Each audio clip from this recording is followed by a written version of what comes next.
Have you ever ridden two motorcycles with similar specs, but only one truly spoke to your soul? Despite similar displacement and price range, I found the CFMOTO Ibex 450 MT and Himalayan 450 to be polar opposites when it came to riding character, and therefore only one will match your riding style. I'll show you how the different riding characters impact on-road as well as off-road riding experiences, plus my controversial opinion about their reliability and how the two companies handle it when things go wrong. CFMOTO's 449cc 270-degree parallel twin engine actually comes from their sport bike, the 450SS, which explains why the MT is just as relaxed as a caffeinated mountain goat. But the Royal Enfield's 452cc Sherpa engine was developed specifically for the Himalayan, which has recently been tuned and used in their roadster, the Gorilla 450. Riding the CFMOTO 450 MT, I found that despite an effort to tune that engine for an ADV, there's only so much one can do to manipulate the inherent behavior of a small displacement twin-cylinder engine. It likes mid to high revs and feels much quicker on the highway thanks to the power and torque curves and tighter gearing. But that same peaky character that makes it exciting to sport bike riders will feel high-strung and impatient to those of us who like a relaxed cruise. No wonder a 15-tooth sprocket swap is a very popular upgrade. Surprisingly, despite 21-inch wheels and knobby tires, both bikes are pretty happy diving into turns. But CFMOTO's sport bike DNA sneaks up on you when you're back in city traffic. It is a lot less tractable and throttle modulation takes more finesse to keep it in the revs you want. The Himalayan character is the opposite of that. Well, almost. It does have similar power output, so it's just as fast when it comes to highway speeds, but the difference is noticed in quickness. It doesn't have the same sense of urgency or aggression if you're into that sort of thing. But on the flip side, it shines when things are relaxed and slow-paced. The single-cylinder engine inherently has low-down torque, and a noticeably smoother throttle makes it much more tractable around town. And even though the brakes on both bikes are organic and therefore soft, the lack of bite is noticed more on the CFMOTO because it accelerates more quickly, and therefore one tends to expect brakes to be just as urgent. Good news is that a pair of sintered brake pads would do the job for those of us planning to ride it like a sports touring bike. But when it comes to comfort, it is a bit tricky to pick a winner. For example, the fully adjustable suspension on the CFMOTO works pretty well for fast-paced riding, which I was doing most of the time, and being a track enthusiast, I personally prefer stiff suspensions. But most sensible riders who value comfort would like the one on the Himalayan, which is much better damped despite being non-adjustable. However, when you consider wind protection and engine smoothness, CFMOTO's adjustable windshield and twin-cylinder engine feel much nicer, especially when cruising at constant speeds. The seat comfort did not feel too different, but the riding position has an interesting nuance.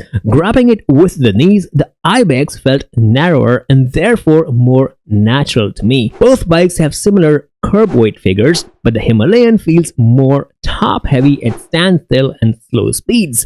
That signature commanding stance might make a Royal Enfield fan feel like a tough guy, but over a long distance, the spread apart heels and knees will get tiring. It's kinda like how my riding jacket makes me feel like a proper rider, but this Florida heat turns me into a saltwater fountain. For cooling comfort without compromising safety, I tried this Pandomoto armored base layer that can actually be worn inside a t-shirt to keep me cool in this ridiculously hot and humid weather. I still get a CE level 1 protection on elbows and shoulders, and the AA certified ballistics fabric gives it abrasion resistance for a 46 meters or 150 foot slide. The back protector is an optional upgrade and gives you CE level 2 protection, but I have two criticisms, especially for the night riders among us. One, for those of us rocking this over a t-shirt, it's missing the reflective stripes like my riding jacket. And two, as much as I like the stealthy black look, a few more color options would have been nice. But obviously that doesn't apply if you're gonna wear it under your regular clothes. Price could seem a bit steep for a base layer, but not when you consider CFMOTO's lifetime replacement warranty, which means they will replace it if you ever crash in it. On top of that, you can use my discount code to save some money, but you won't be able to save gas money with the CFMOTO's 450MT. The Himalayan fuel consumption is not only lower and therefore cheaper, but also gives you a longer range. But if you don't care about gas money, the frequent fuel stops will give you more opportunities to go take a leak. After all, they are targeting men over 40, dreaming of epic journeys through the North American BDR, exploring Ladakh, or even the Great Australian Outback. There's no doubt that both bikes are capable enough to take you on those epic trips.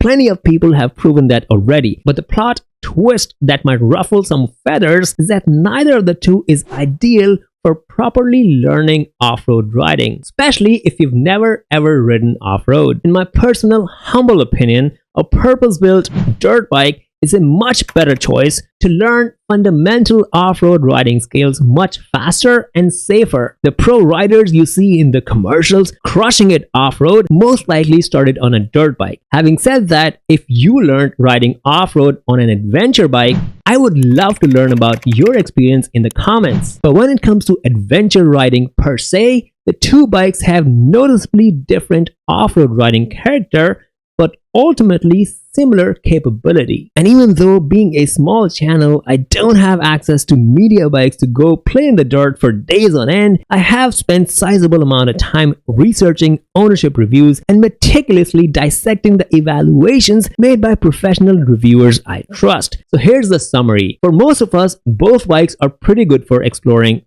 easy off-road surfaces like gravel, fire roads, green, or easy forest trails. But there's an important distinction in how the two behave. Himalayan's low-down torque and smoother throttle makes it much easier to manage in the slow stuff. If you want to take it easy, that character has your back without the anxiety of keeping it fun up. But Himalayan's top heaviness that I noticed as soon as I got it off the kickstand will resurface when you start to tip it over in the dirt at low speeds. The 450MT's peaky character makes it a lot more fun if you love spirited off-road riding, but it becomes a little harder in the slow stuff because of the lack of low-down torque and also a lack of refinement in the fueling. You need the wrist control of a brain surgeon, while the Himalayan forgives you for having normal human motor controls. But the controversial topic that mainstream outlets actively avoid talking about is reliability. I found out that there is a nuanced difference. A quick Google search will show you that CFMOTO has been around for decades, and they've been working with KTM for 13 years and Yamaha for about 2 years now. But I would argue that KTM isn't exactly known for reliability,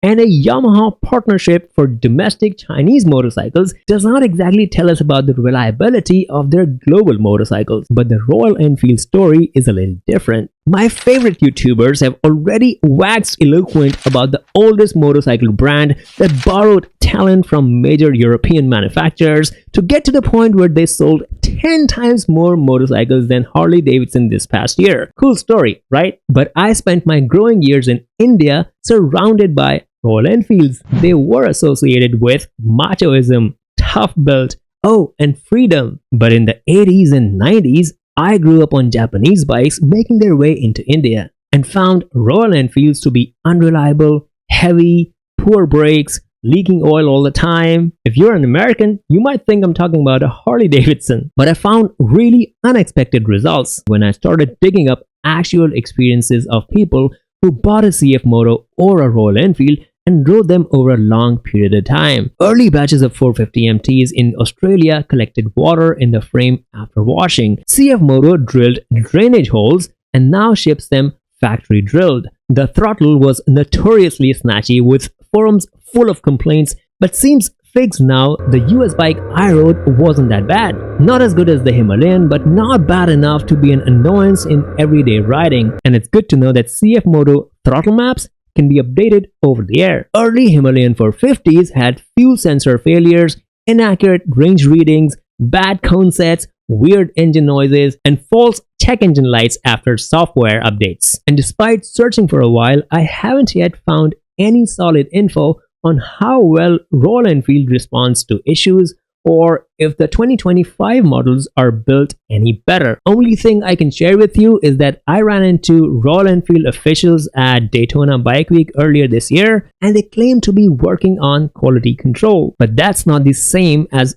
owners expressing satisfaction in independent forums. So to me, based on available ownership threads, CFMOTO does appear to be more reliable and responds to issues actively. They have sold fewer bikes over a shorter period of time, and yet good stories about Royal Enfield's response are surprisingly hard to find. Having said that, if you live in India or the US, there are two issues that could impact CFMOTO's attractiveness specifically to you. I'll talk about those in the warranty and service section of the video, but if you own either bikes and have an interesting story of your own, I would love to hear about that in the comments below. However, before we talk about the value for money proposition, could you please subscribe and save my tiny channel from the flood of AI generated content out there? And as you hit the subscribe button, I'll show you how the two bikes compare in value, both upfront and long term. Both bikes have a decent suite of rider aids and standard accessories for the price point,